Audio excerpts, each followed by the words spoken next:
We finished yesterday by saying that some people think that God doesn't hear their prayers. Our topic is the mystery of unanswered prayers. Well, I want to say God does hear your prayers.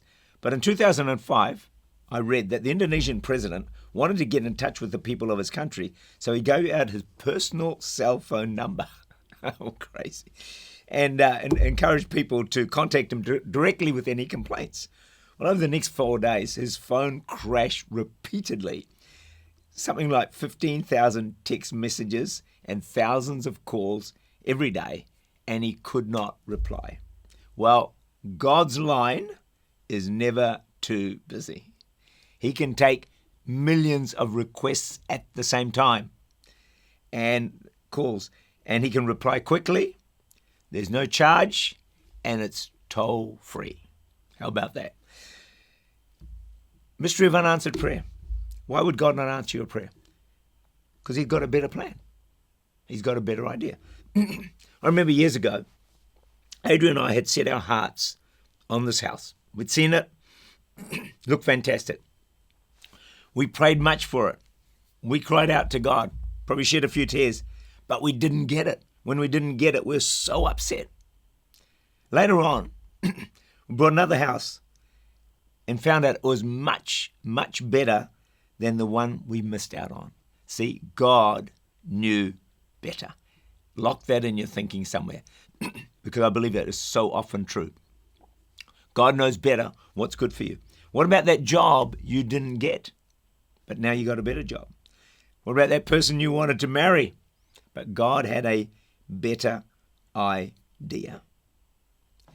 When God does nothing, God doesn't answer our prayer, and we still trust him, that's faith. Unanswered prayer can result in your faith and trust in God actually growing and increasing. You see, God works everything for good. He turns it around. The devil wants you to trust God less, but you're saying, no, God, even though you didn't answer my prayer, I'm still going to trust you. You've suddenly grown in faith. Think of Job. What did he say? Job 13, verse 15. Though he slay me, yet will I trust him. Can I change that? Though he doesn't answer my prayer, yet will I trust him. Now you're growing in faith. Now you're developing a strong relationship with God, where it's not all about me and God giving me all my needs, but it's about me learning to trust in God. So can you get that? Unanswered prayer can help you to learn to trust in God, that he knows best for your life and that he's got it all under control.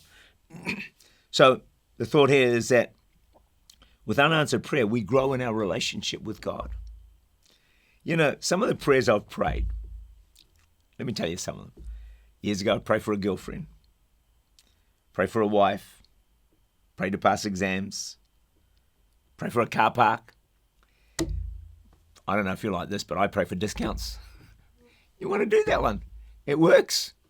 Good seat on the plane, catch a fish, good friends, pray for a revival, pray to know God more. So my list goes on. It's endless. People to be healed, my family saved, God to help me to preach. Now, some of these were answered and some of them were not. But through it all, God got my attention because I had needs, therefore I had to pray. So praying, I had to spend time with God. So in all of that, all those needs, all that praying, my relationship with God developed more and more. And so God creates needs in our lives, or we have needs in our lives that cause us to pray. And sometimes we only pray to have answers.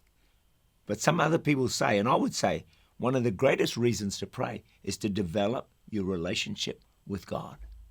And that is a win in every front.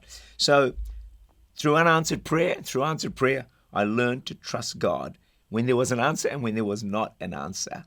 But best of all, through prayer, my relationship with God has grown.